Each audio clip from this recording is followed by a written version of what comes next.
चला तर मैत्रिणींनो, आज आपण कोजागरी पौर्णिमेसाठी मसाले दूध बनवूया। त्याच्यासाठी मी 3 लिटर दूध घेतलेलं आहे। काजू बदाम, चारोळी आणि वेलची पावडर, साखर आणि ही काजू बदामची पावडर करून घेतलेली आहे। चला तर आपण सर्वात पहिल्यांदा चूल पेटवून घेऊया। चला तर आता आपली चूल पेटलेली आहे। आपण आता हे दूध ह्याच्यावर पहिल्यांदा आता उकळून घेऊया आणि आता दूध आपण हलवून घेऊया। आपलं दूध गरम होत आलेलं आहे। बघू शकताय तुम्ही, आटायला लागले दूध।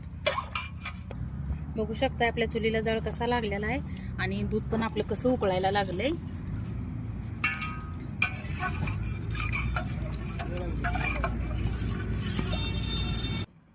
चला तर आपण आता काजू बदाम ही चाकून अजून बारीक करून घेऊया।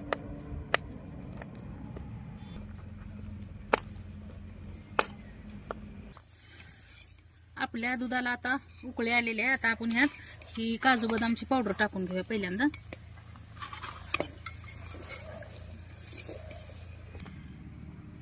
आता आपण चारोळ्या टाकून घेऊया। बघू शकताय तुम्ही आता आपलं दूध किती आटत आलेलं आहे। ह्यात आपल्याला अजून काजू बदाम आणि साखर टाकून घ्यायचे। वेलची पावडर पण आपल्याला टाकायचे यामध्ये। आता आपल्या ही काजू बदामाचं काप आपल्याला ह्या दुधातच शिजवून घ्यायचे। चला आपण आता यामध्ये वेलची पावडर टाकून घेऊया। साखर सगळ्यात शेवटी टाकायची असते।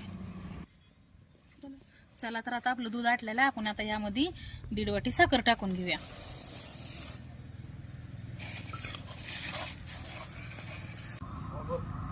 हा, बघू शकता आता तुम्ही आपलं दूध किती घट्ट झालेलं आहे आणि साखर टाकल्यामुळे त्याला वेगळंच टेक्स्चर आलेलं आहे। माझ्याकडे खावा अवेलेबल नाही, पण तुम्ही खावा पण यात टाकू शकता। आणि कोजागिरी पौर्णिमेला तुम्ही एक बार हे दूध असं बघून करून बघा।